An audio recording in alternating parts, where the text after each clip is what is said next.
નમસ્કાર મિત્રો, હું રાજેશ ભાસ્કર આપ સૌનું યુટ્યુબમાં આપણી આ ચેનલ પર સ્વાગત કરું છું. મિત્રો, આજે આપણે તારીખ 15 ડિસેમ્બર 2024ના કેટલાક મોસ્ટ ઇમ્પોર્ટન્ટ કરંટ અફેર અને અગાઉની પરીક્ષામાં પૂછાયેલા કેટલાક ઇમ્પોર્ટન્ટ પ્રશ્નો વિશે ડિટેલમાં ચર્ચા કરીશું, જે આપને આવનારી પરીક્ષા માટે ખૂબ જ ઉપયોગી સાબિત થશે. ચર્ચાની શરૂઆત કરતાં પહેલાં જણાવી દઉં કે જો તમારે આપણી આ યુટ્યુબ ચેનલને સબસ્ક્રાઇબ કરવાનું બાકી હોય તો સબસ્ક્રાઇબ કરજો, નોટિફિકેશન બેલ આઇકોનને પ્રેસ કરીને, અને જો તમને વિડીયો પસંદ આવે તો વિડીયોને લાઇક કરજો અને તમારા જેટલા પણ મિત્રો છે એ બધા મિત્રો જોડે આ વિડીયોની લિંકને શેર કરજો. તો શરૂઆત કરીએ. સૌપ્રથમ જોઈશું અગાઉની પરીક્ષામાં પૂછાયેલા સામાન્ય વિજ્ઞાનના પ્રશ્નો, જેના જવાબો તમારે મને કમેન્ટ બોક્સમાં લખીને જણાવવાના છે. વિડીયોના લાસ્ટમાં જ્યારે હું તમને આ દરેક પ્રશ્નના જવાબ જણાવું ત્યારે તમારે ચેક કરવાનું છે કે તમે આપેલા પ્રશ્નના જવાબમાંથી કેટલા પ્રશ્નોના જવાબ સાચા છે, અને જેટલા પણ પ્રશ્નોના જવાબ સાચા હોય એનો આંકડો તમારે કમેન્ટમાં લખવાનો કે 10માંથી આટલા સાચા. ડેઇલી જીકે ટેસ્ટમાં આપણે રોજ 10 પ્રશ્નો પૂછીએ, જેમાંથી 5 પ્રશ્નો સામાન્ય વિજ્ઞાનના છે. બાકીના જે 5 પ્રશ્નો છે ગુજરાતની કલા, સંસ્કૃતિ અને વારસાના છે. તો તમે તમારા આન્સર આપો નીચે કમેન્ટ બોક્સમાં, અને હું આજના કરંટ અફેરનો પ્રથમ પ્રશ્ન છે એની શરૂઆત કરું છું. આજનો પ્રથમ પ્રશ્ન છે કે મુખ્યમંત્રી ભૂપેન્દ્ર પટેલે કયા શહેરમાં રાજ્યના પ્રથમ શ્રમિક સુવિધા કેન્દ્રનું લોકાર્પણ કર્યું? તો જવાબ આવશે અમદાવાદમાં. કઈ જગ્યાએ કર્યું છે? અમદાવાદમાં. તો તાજેતરમાં આપણા ગુજરાતના 17મા નંબરના મુખ્યમંત્રી છે, નામ છે ભૂપેન્દ્રભાઈ પટેલ. એમણે આપણા ગુજરાતના પ્રથમ શ્રમિક સુવિધા કેન્દ્રનું અમદાવાદમાં લોકાર્પણ કર્યું છે. હવે અમદાવાદમાં કુલ 11 સહિત રાજ્યભરમાં આવા શ્રમિક સુવિધા કેન્દ્રો બનાવવાની રાજ્ય સરકારની નેમ છે. મુખ્યમંત્રીએ જે શ્રમિક સુવિધા કેન્દ્રનું લોકાર્પણ કર્યું છે તે સ્થળે અમદાવાદનું 99મું અને રાજ્યનું 291મા નંબરનું શ્રમિક અન્નપૂર્ણા કેન્દ્ર પણ શરૂ કરવામાં આવ્યું છે. તમને ખબર છે ને, આપણે ભણ્યા હતા કે આગામી સમયમાં નવા કેટલા ભોજન વિતરણ કેન્દ્રો શ્રમિક અન્નપૂર્ણા અંતર્ગત લોન્ચ કરવામાં આવશે, બરાબર, ખોલવામાં આવશે. તમને ખબર હોય તો જણાવો. કડિયા નાકે રોજગાર અને કોન્ટ્રાક્ચ્યુઅલ લેબર વર્ક માટે એકઠા થતા જે શ્રમિકો માટે આ સુવિધા કેન્દ્ર છે, ભોજન અને રિફ્રેશમેન્ટ માટેનું આગવું આપણે સ્થળ બની રહેશે. શ્રમિક સુવિધા કેન્દ્રમાં બેસીને જમવા માટેના ઓટલા, વોશરૂમ સહિત પાયાની સુવિધાઓ ઉપલબ્ધ છે. લેબર કોન્ટ્રાક્ટર્સ અહીં આવીને જરૂરિયાત મુજબ શ્રમિકોને શોધી મળી શકે છે. સાથે સાથે શ્રમિકોને તેનું મહેનતાણું આપી શકે છે, અને તે માટે આ કેન્દ્ર છે એનો ઉપયોગ કરી શકે છે. ઓકે, તો આ યાદ રાખજો. ત્યારબાદનો સેકન્ડ પ્રશ્ન છે કે લંડનમાં જાહેર કરાયેલ વર્લ્ડની ટોપ 50 એશિયન સેલિબ્રિટીઝ 2024ની બ્રિટિશ યાદીમાં ટોચ પર કોણ છે? તો જવાબ આવશે દિલજીત દોસાંઝ. કોણ છે? દિલજીત દોસાંઝ. તો લંડનમાં જાહેર કરાયેલ વર્લ્ડની ટોપ 50 એશિયન સેલિબ્રિટીઝ 2024 એની બ્રિટિશ યાદીમાં પ્રખ્યાત ગાયક અને અભિનેતા જેમનું નામ છે દિલજીત દોસાંઝ એ ટોચ પર છે. તેઓ સિનેમા, ટેલિવિઝન, સંગીત, કલા, સાહિત્યની દુનિયાની આંતરરાષ્ટ્રીય પ્રતિભાઓને હરાવીને બ્રિટિશ સાહિત્યિક અખબાર ઇસ્ટર્ન આઈ દ્વારા પ્રકાશિત આ 2024ની આવૃત્તિમાં ટોચ પર છે. એકચ્યુઅલી ગયા વર્ષે આમાં ટોચ પર કોણ હતું? શાહરૂખ ખાન હતા. આ યાદીમાં ત્રીજા નંબર પર છે અભિનેતા અલ્લુ અર્જુન, બરાબર છે, અને જેમણે બોક્સ ઓફિસના રેકોર્ડો તોડી નાખ્યા. અને વર્ષની સૌથી સફળ ભારતીય ફિલ્મ પુષ્પા ધ રૂલ એના દ્વારા પોતાના દેશમાં સિનેમાના લેન્ડસ્કેપને બદલી નાખ્યું હતું. અભિનેતા અને ફિલ્મ નિર્માતા દેવ પટેલ ચોથા નંબર પર. તમને ખ્યાલ હોય તો બહુ વર્ષો પહેલાં એક ફિલ્મ આવી હતી સ્લમડોગ મિલિયોનર, એના અભિનેતા, હોલિવૂડની ફિલ્મ હતી. તો આમની અત્યારે એમણે ફિલ્મ ડિરેક્ટ કરી છે. ફિલ્મનું નામ મંકી મેન છે. એમાં લેખન, દિગ્દર્શન, નિર્માણ, અભિનય એ બધું કર્યું છે. હોલિવૂડ પાવર હાઉસ તરીકે પોતાનું સ્થાન એમણે મજબૂત કર્યું છે. અભિનેત્રી પ્રિયંકા ચોપરા જોનાસ તેમાં 5મા નંબર પર છે. તમિલ ફિલ્મના અભિનેતા વિજય છઠ્ઠા. ગાયક અરિજીત સિંહ છે 7મા નંબર પર છે. આ યાદીમાં સૌથી વયોવૃદ્ધ અભિનેતા 82 વર્ષીય અમિતાભ બચ્ચન, જે 26મા નંબર પર છે. સૌથી નાની વયની તો 17 વર્ષની છે અભિનેત્રી નિતાંશી ગોયલ, 42મા નંબર પર. તમને ખબર છે ને, ભારતની ઓસ્કારમાં સત્તાવાર એન્ટ્રી ફિલ્મ છે જેનું નામ છે લાપતા લેડીઝ. આમિર ખાન અને કિરણ રાવની આ ફિલ્મ છે. તો આમાં પ્રભાવશાળી અભિનય માટે આમને યાદીમાં સામેલ કરવામાં આવી હતી. તમને ખબર છે 70મા નંબરના ફિલ્મફેર એવોર્ડ જેમાં બેસ્ટ એક્ટરનો એવોર્ડ કોણ લઈ ગયું હતું? તમને ખબર હોય તો માનસી પારેખ અને નિત્યા મેનન એ બેસ્ટ એક્ટ્રેસનો એવોર્ડ લઈ ગયા હતા. બરાબર છે. બેસ્ટ ફિલ્મ અટ્ટમ હતી. બરાબર છે. તમારા માટે પ્રશ્ન બેસ્ટ એક્ટરનો એવોર્ડ કોણ લઈ ગયું છે? જો તમને જવાબ આવડતો હોય તો તમે કમેન્ટ બોક્સમાં લખીને જણાવી શકો છો. 7મી સ્માર્ટ ઇન્ડિયા હેકાથોન. તો સ્માર્ટ ઇન્ડિયા હેકાથોનની 7મી એડિશન 11 ડિસેમ્બરના રોજ રાષ્ટ્રવ્યાપી 51 કેન્દ્રો પર એક સાથે શરૂ થઈ. કેન્દ્રીય શિક્ષણ મંત્રી ધર્મેન્દ્ર પ્રધાને આ કાર્યક્રમનું વર્ચ્યુઅલ ઉદ્ઘાટન કર્યું. SIH એ રાષ્ટ્રવ્યાપી પહેલ છે જે વિદ્યાર્થીઓને આપણા રોજિંદા જીવનમાં આપણે સામનો કરી રહેલી જે અગત્યની સમસ્યાઓ છે એને હલ કરવા માટે એક પ્લેટફોર્મ પ્રદાન કરે છે. અને આ રીતે ઉત્પાદન, નવીનતાની સંસ્કૃતિ અને સમસ્યા નિવારણની માનસિકતાનું સિંચન કરે છે.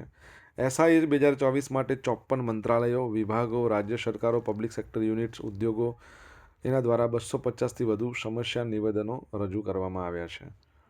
ઓળખી કાઢવામાં આવેલા પડકારોમાં રાષ્ટ્રીય મહત્વપૂર્ણ અને રાષ્ટ્રીય પ્રાથમિકતાઓ સંબંધિત 17 મુખ્ય ક્ષેત્રો અને થીમને આવરી લેવામાં આવ્યા છે. તેમાં health care, supply chain, logistics, smart hackathon, heritage અને culture, sustainability, education and skill development, water, agriculture and food, emerging technologies and disaster management, આ બધું સામેલ છે આમાં. ઓકે, અહીંથી મને યાદ આવ્યું, રિઝર્વ બેંક ઓફ ઇન્ડિયા દ્વારા એક હેકાથોન શરૂ કરવામાં આવી હતી. તમને યાદ છે એનું નામ શું છે? જો તમને યાદ હોય તો કમેન્ટ બોક્સમાં લખીને જણાવો. મિત્રો, વિડીયો પસંદ આવ્યો હોય, ભણવાની મજા આવી હોય તો વિડીયોને એક લાઇક કરો. તમારા મિત્રો જોડે વિડીયોની લિંકને શેર કરો. આપણી બંને યુટ્યુબ ચેનલ, એક તો છે રાજેશ ભાસ્કર, બીજી છે રાજેશ ભાસ્કર 2. બંનેને સબસ્ક્રાઇબ ના કર્યું તો સબસ્ક્રાઇબ કરો, નોટિફિકેશન બેલ આઇકોનને પ્રેસ કરીને. ટેલિગ્રામ ચેનલ, તમારે જો ડેલી કરંટ અફેરની PDF જોઈતી હોય તો આપણી ટેલિગ્રામ ચેનલમાં મળી રહેશે, જેની લિંક વિડીયોની ડિસ્ક્રિપ્શનમાં આપેલી છે. અહીંયા તમને પોલ્સ પણ રમવા મળશે. ટાઈમ મેગેઝિને કોને 2024 માટે પર્સન ઓફ ધ યર તરીકે પસંદ કર્યા છે? તો જવાબ આવશે ડોનાલ્ડ ટ્રમ્પ. કોને? ડોનાલ્ડ ટ્રમ્પને. તો ટાઈમ મેગેઝિને અમેરિકાના નવા ચૂંટાયેલા રાષ્ટ્રપતિ, જે 47મા નંબરના રાષ્ટ્રપતિ બનશે, આગામી 20મી જાન્યુઆરીના રોજ તેઓ પોતાનું પદ છે એના માટેના શપથ ગ્રહણ કરવાના છે. તો ડોનાલ્ડ ટ્રમ્પને 2024ના વર્ષ માટે પર્સન ઓફ ધ યર તરીકે પસંદ કર્યા. 2016 પછી બીજી વખત તેઓને પર્સન ઓફ ધ યર તરીકે પસંદ કરવામાં આવ્યા છે. આ વર્ષના એવોર્ડ માટે રેસ કોની હતી? Trump, Kamala Harris, Elon Musk, Benjamin Netanyahu, Princess of the Wales, Kate Middleton, આ બધા હતા.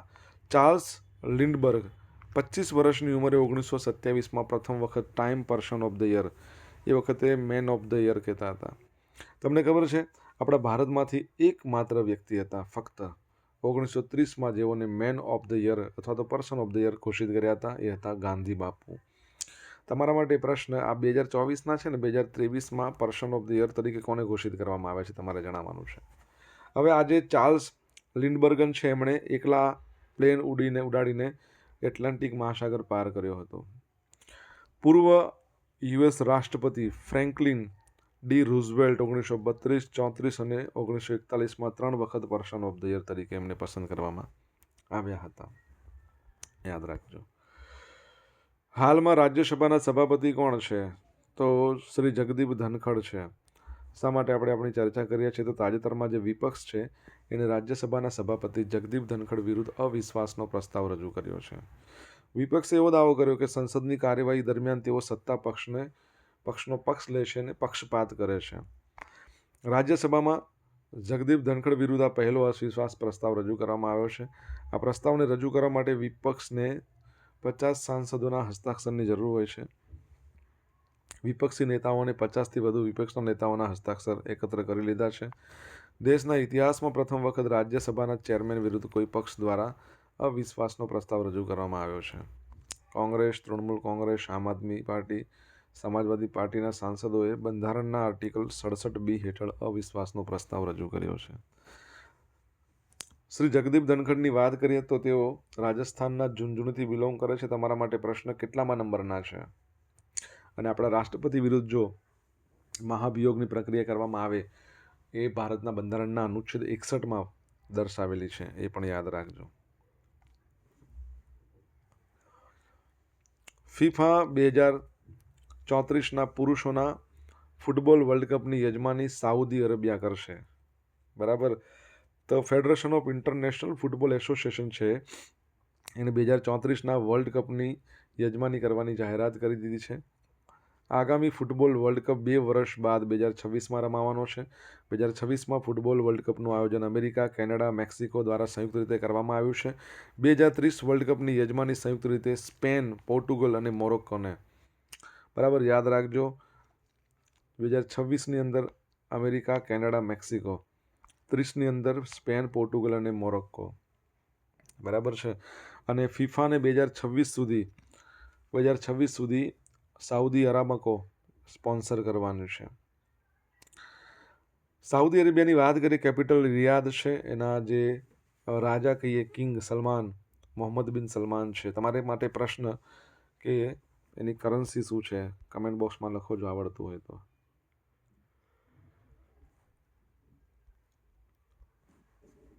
સોશિયલ મીડિયાના માધ્યમથી તમે મારી જોડે કનેક્ટ રહી શકો છો. મારું ઇન્સ્ટા આઈડી છે rajesh.i.bhaskar.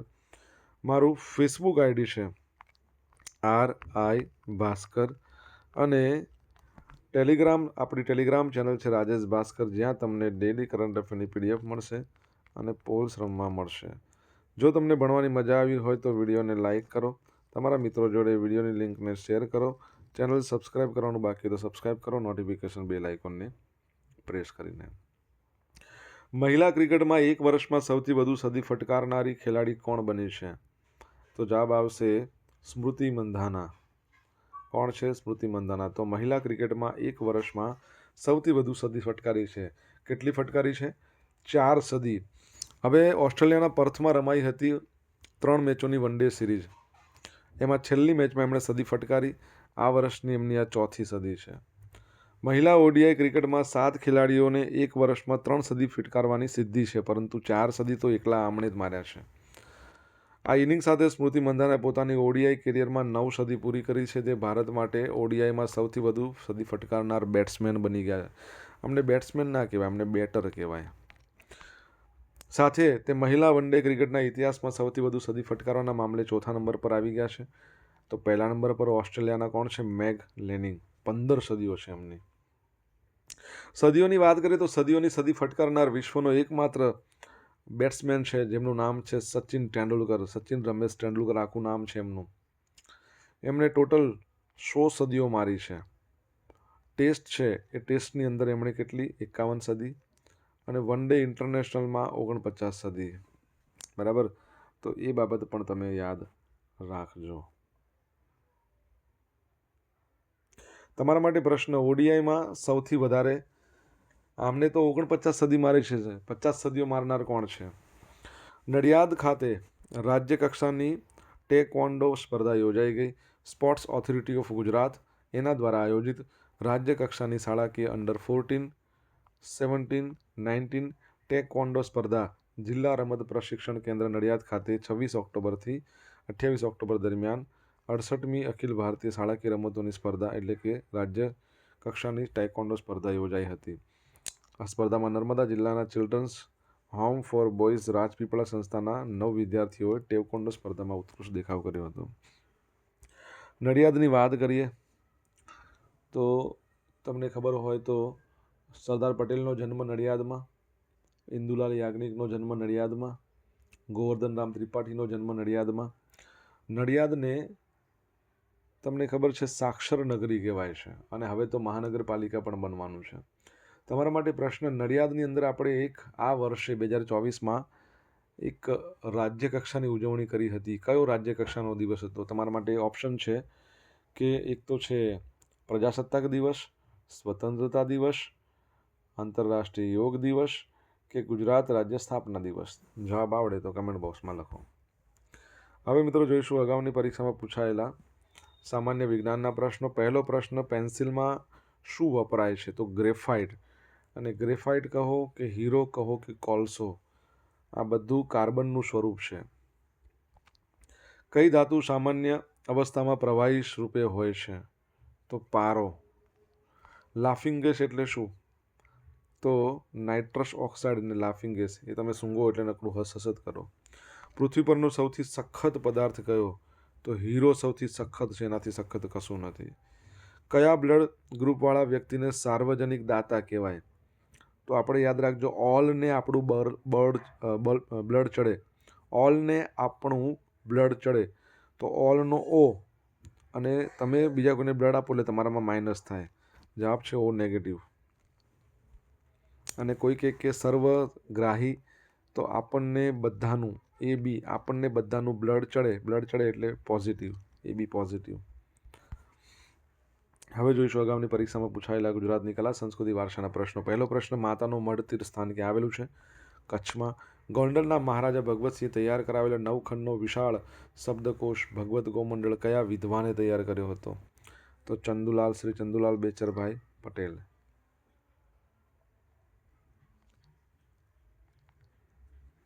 ગુજરાતમાં સૌપ્રથમ સફાઈ વિદ્યાલયનો પ્રારંભ ક્યાં થયો હતો? તો તાપીના વ્યારા ખાતે. જહાંગીર સબાવાલા કયા ક્ષેત્ર સાથે સંકળાયેલા? તો ચિત્રકળા. ખ્વાજા મહેમૂદ દરિયાઈ દુલ્હાનું પવિત્ર સ્થાનક કયા જિલ્લામાં આવેલું છે? મહીસાગરમાં. બરાબર છે. હવે મિત્રો, ગઈકાલે પૂછેલા પ્રશ્નોના જવાબ જોઈ લઈએ. પહેલો પ્રશ્ન હતો, ટેક એક્સપો ગુજરાત 2024નું આયોજન કયા શહેરમાં કરવામાં આવશે? અમદાવાદમાં. તાજેતરમાં કયા રાજ્યમાં આવેલા અબદ શાહરેશ્વર મંદિરને યુનેસ્કોના 2023ના એવોર્ડ ઓફ ડિસ્ટિંક્શન દ્વારા આંતરરાષ્ટ્રીય માન્યતા પ્રાપ્ત થઈ છે? તો તમિલનાડુ. શું આવશે? તમિલનાડુ. હવે મિત્રો, આજે પૂછેલા પ્રશ્નોના જવાબ જોઈ લઈએ. પહેલો પ્રશ્ન હતો કે આગામી સમયમાં જે ભોજન વિતરણ કેન્દ્રો આપણે જે વાત કરીએ છીએ શ્રમિક અન્નપૂર્ણા યોજના અંતર્ગત, તો એ કેટલા નવા કેન્દ્રો ખોલવામાં આવશે? તો 100 નવા કેન્દ્રો ખોલવામાં આવશે. સેકન્ડ પ્રશ્ન કે 70મા નંબરનો નેશનલ ફિલ્મફેર એવોર્ડમાં બેસ્ટ એક્ટરનો એવોર્ડ લઈ ગયા રિષભ શેટ્ટી કાંતારા કરીને ફિલ્મ માટે. ત્રીજો પ્રશ્ન, આરબીઆઈ દ્વારા જે હેકાથોન શરૂ કરવામાં આવી તેનું નામ શું હતું? હાર્બિન્જર. શું હતું? હાર્બિન્જર. ચોથો પ્રશ્ન, 2023માં ટાઈમ મેગેઝિન દ્વારા પર્સન ઓફ ધ યર કોને ઘોષિત કરવામાં આવ્યા હતા? તો ટેલર સ્વિફ્ટને. કોને ઘોષિત કરવામાં આવ્યા? ટેલર સ્વિફ્ટને. 5મા નંબરનો પ્રશ્ન, જગદીપ ધનખડ છે આપણા ભારતના જે ઉપરાષ્ટ્રપતિ, એ કેટલામા નંબરના ઉપરાષ્ટ્રપતિ છે? તો 14મા નંબરના. જગદીપ ધનખડ 14મા નંબરના. વડાપ્રધાન નરેન્દ્ર મોદી પણ 14મા નંબરના. 6ઠ્ઠા નંબરનો પ્રશ્ન, સાઉદી અરેબિયાની કરન્સીનું નામ શું છે? તો યાદ રાખજો, સાઉદી રિયાલ. 7મા નંબરનો પ્રશ્ન કે ઓડીઆઈ વન ડે ઇન્ટરનેશનલમાં 50 સદી મારનાર વિશ્વનો પ્રથમ અને એકમાત્ર બેટર અથવા બેટ્સમેન નામ છે વિરાટ કોહલી, જેને આપણે ચીકુ કહીએ છીએ. શું કહીએ છીએ? ચીકુ. 8મા નંબરનો પ્રશ્ન, નડિયાદની અંદર આપણે 2024માં કયો દિવસ છે જેની રાજ્ય કક્ષાની ઉજવણી નડિયાદમાં કરી હોય? તો યાદ રાખજો, આપણે સ્વતંત્રતા દિવસ, અને એ પણ ક્યારે? 15મી ઓગસ્ટ. આપણે આ વખતે 2024માં સ્વતંત્રતા દિવસની રાજ્ય કક્ષાની ઉજવણી ક્યાં કરી? તો નડિયાદમાં કરી છે. ખાસ યાદ રાખજો, મહાનગરપાલિકા બનવા જઈ રહી છે. હવે મિત્રો, જોઈશું ગઈકાલના કરંટ અફેરમાંથી પૂછેલા કેટલાક ઇમ્પોર્ટન્ટ પ્રશ્નો, જેના જવાબો તમારે કમેન્ટમાં લખવાના. પહેલો પ્રશ્ન, ગુજરાતમાં બાંધકામ શ્રમિકો સુધી શ્રમિક અન્નપૂર્ણા યોજનાનો લાભ પહોંચાડવા માટે આગામી સમયમાં કેટલા નવા ભોજન વિતરણ કેન્દ્રો શરૂ કરવામાં આવશે? હમણાં તો જવાબ આપ્યો એટલે તમને આવડશે. સેકન્ડ પ્રશ્ન, ચેસનો વર્લ્ડ ચેમ્પિયન બનનાર વિશ્વનો સૌથી યુવા ખેલાડી કોણ છે? 18 વર્ષની વયે વર્લ્ડ ચેમ્પિયન બન્યા છે. જવાબ આવડતો હોય તો કમેન્ટ બોક્સમાં લખીને જણાવજો. તો આ હતા આજના દિવસના કેટલાક મોસ્ટ ઇમ્પોર્ટન્ટ કરંટ અફેર. સાથે આપણે જોયું અગાઉની પરીક્ષામાં પૂછાયેલા ઇમ્પોર્ટન્ટ પ્રશ્નો, એના જવાબોની સાથે. આશા રાખું બધાને ભણવાની મજા આવી હશે. મજા આવી હોય તો વિડીયોને લાઇક કરો. તમારા જેટલા પણ મિત્રો છે ને, એ બધા મિત્રો જોડે આ વિડીયોની લિંકને શેર કરજો. WhatsApp, Twitter, Instagram, Facebook, Telegram, signal, threads, તમે જે તે સોશિયલ મીડિયા એપ્લિકેશન વાપરતા હો એમાં. અને આપણી 2 યુટ્યુબ ચેનલ છે, એક તો રાજેશ ભાસ્કર, બીજી છે રાજેશ ભાસ્કર 2. જો હજુ સુધી બંનેને સબસ્ક્રાઈબ કરવાનું બાકી હોય તો સબસ્ક્રાઈબ કરો, નોટિફિકેશન બેલ આઇકોનને પ્રેસ કરીને. તો thank you so much for watching this video. Have a nice day. જય હિન્દ, જય ભારત.